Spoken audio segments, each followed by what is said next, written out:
تعالیٰ فرماتا ان الذین کفروا وماتوا وهم کفار، بے شک وہ لوگ جو کفر پر مر گئے، بے شک وہ لوگ جو کفر پر مر گئے۔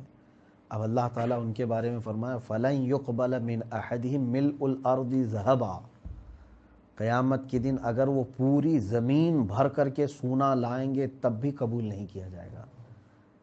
یہاں دنیا میں کیا ہے، جیل سے چھٹی کے لیے تھوڑے سے پیسے منہ میں دبا دو کسی پولیس کے یا حکام کے تو چھٹی مل سکتی ہے، آپ کو آزادی ہو سکتی ہے، دنیا میں رشوت چل سکتی ہے، لیکن اگر تم دینا بھی چاہو تو اللہ نے یہاں فرمایا پوری زمین بھر کر کے سونا بھی اگر تم نے دیا، ملء الارض ذهبا ولو افتدی بھی، یعنی اگر یہ فدیہ دے کر کے چھوٹنا چاہے، اللہ فرماتا اولئک لہم عذاب علیم، نہیں ہوگا بلکہ ان کے لیے دردناک عذاب ہی ہوگا، وما لہم من ناصرین، اور ان کا کوئی مددگار بھی نہیں ہوگا۔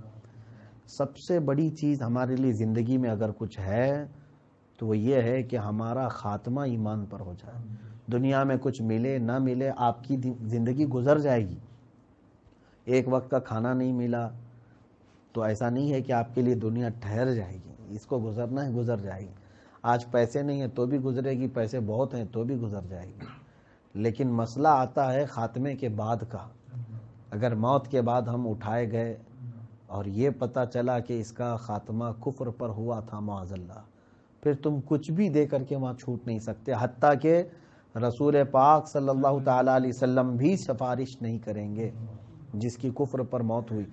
حضور کی شفاعت صرف ایمان والوں کے لیے ہے، ایمان پر جس کا انتقال ہو، کافروں کے لیے نہیں ہے۔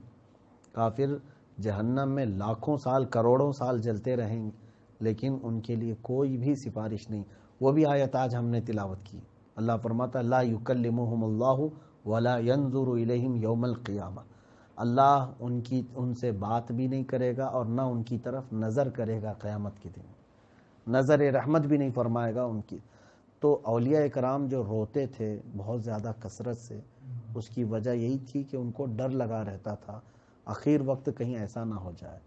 خاص طور پر آپ دیکھیں کبھی بے ہوشی میں موت آ سکتی ہے، ہماری کوما میں جا سکتے ہیں، ایکسیڈنٹ کس حالت میں ہوتا ہے معلوم نہیں، کوئی بھی حادثہ ایسا کہ ہم لوگ یعنی لاپرواہ تھے، آ گئی موت۔ آپ کے ہاتھ میں ہے تو سمجھ میں آتا ہے کہ میں تو سمجھتا ہوں وہ بوڑھے لوگ جو بستر پر بیمار تھے اور سٹیپ بائی سٹیپ تھوڑا تھوڑا کر کے جو موت کی طرف گئے، بہت اچھی موت ہے ان کو، اللہ نے ان کو توبہ کی مہلت دی، تسبیح پڑھ رہے ہیں، ذکر کر رہے ہیں، تب جا کر کے ان کی موت آئی۔ لیکن یہ جو اچانک موت آتی ہے بہت ڈینجر ہے۔ یہی آیتیں آخر میں آئی ہیں۔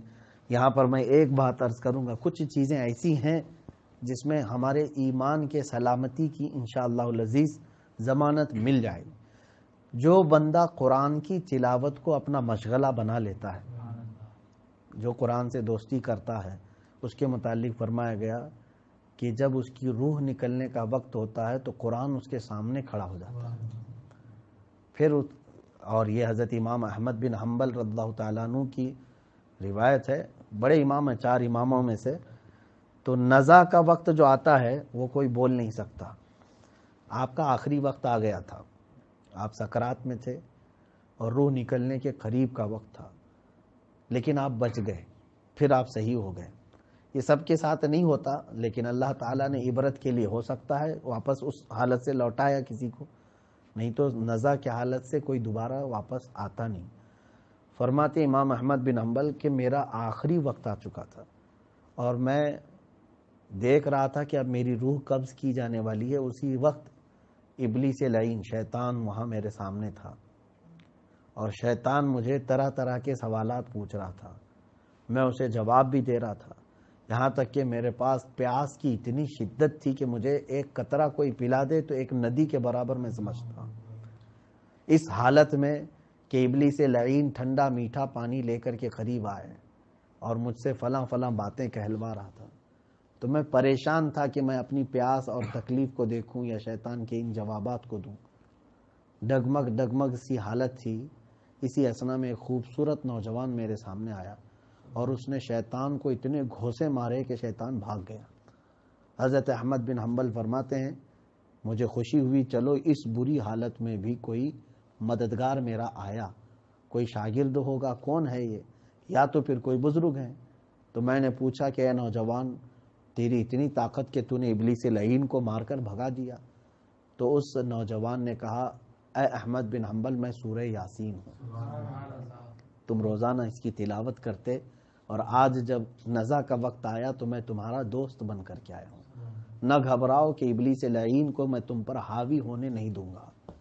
حضرت امام احمد بن حنبل رضی اللہ تعالیٰ عنہ کو اس حالت کے بعد پھر شفا ملی اور انہوں نے یہ واقعہ بیان کیا۔ اب یہاں پر مجھے کہنا یہ ہے کہ وہ اماموں کے امام ہیں امام احمد بن حنبل، جن کو 5 لاکھ حدیثیں یاد تھیں، ان کا حال یہ ہے کہ موت کے وقت وہ کہہ رہے ہیں کہ ابلیس لعین خطروں میں ڈال چکا تھا۔ تو پھر اپنا سوچو میرے عزیزو، ہم لوگ کس حالت میں دنیا سے جائیں گے؟ کہیں ایسا نہ ہو کہ ابلیس لعین کے خطرات، اس کے وسوسے، اس کے تمام تر فتنوں میں ملوث ہو کر کے اللہ 1000 بار نہ کرے کہ کلمہ کفر نکلا آخر وقت میں اور اسی حالت میں موت آئی، تو پھر کیا ہوگا قیامت کے دن؟ ڈرو اس بات سے۔ اسی وجہ سے ہم ختم قرآن کو بہت اہمیت دیتے ہیں۔ میں تو یہ سمجھتا ہوں کہ زندگی میں میرا سب سے بہترین ساتھی کوئی ہے تو یہ اللہ کا کلام ہے، کیونکہ یہ کبھی کسی سے آج تک دھوکہ نہیں کیا۔ قرآن نے جس کو وعدہ کیا وہ وعدہ پورا کیا، تو میں تو اس کو اپنا رفیق بناتا ہوں۔ میرے والد گرامی علیہ الرحمہ، ان کی عمر تقریباً 74 سال کی ہو گئی، تقریباً 74 سال، 74 ایئرس تک پوری زندگی بھر انہوں نے قرآن پڑھایا۔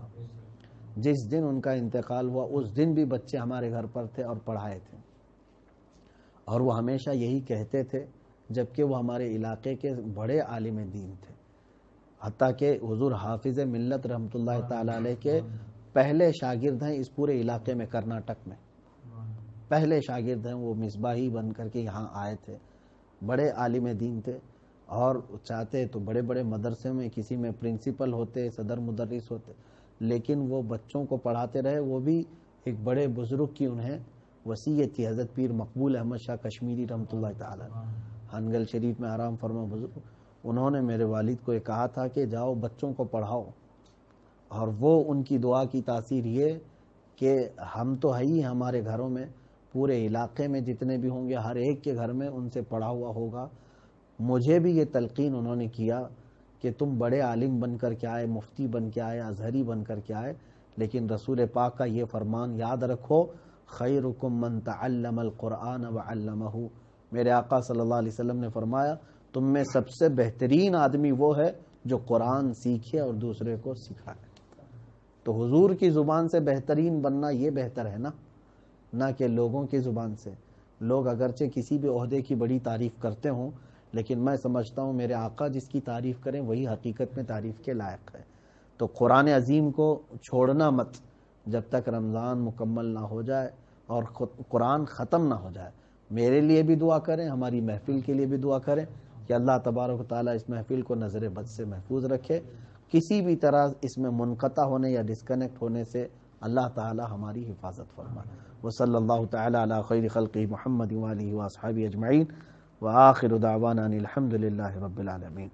السلام علیکم ورحمۃ اللہ وبرکاتہ۔ جن کا اٹینڈنس کا مسئلہ ہے وہ پورا کر لیں، اور اس کے علاوہ کچھ لوگوں نے مجھ سے کہا بھی ہے کہ یہ یوٹیوب پر جاری رکھیں تاکہ بعد میں جس کو اپنا مکمل کرنا ہے وہ پڑھ سکتے ہیں۔ انشاءاللہ العزیز رکھا جائے گا، آپ اپنا پارہ مکمل کر لیں۔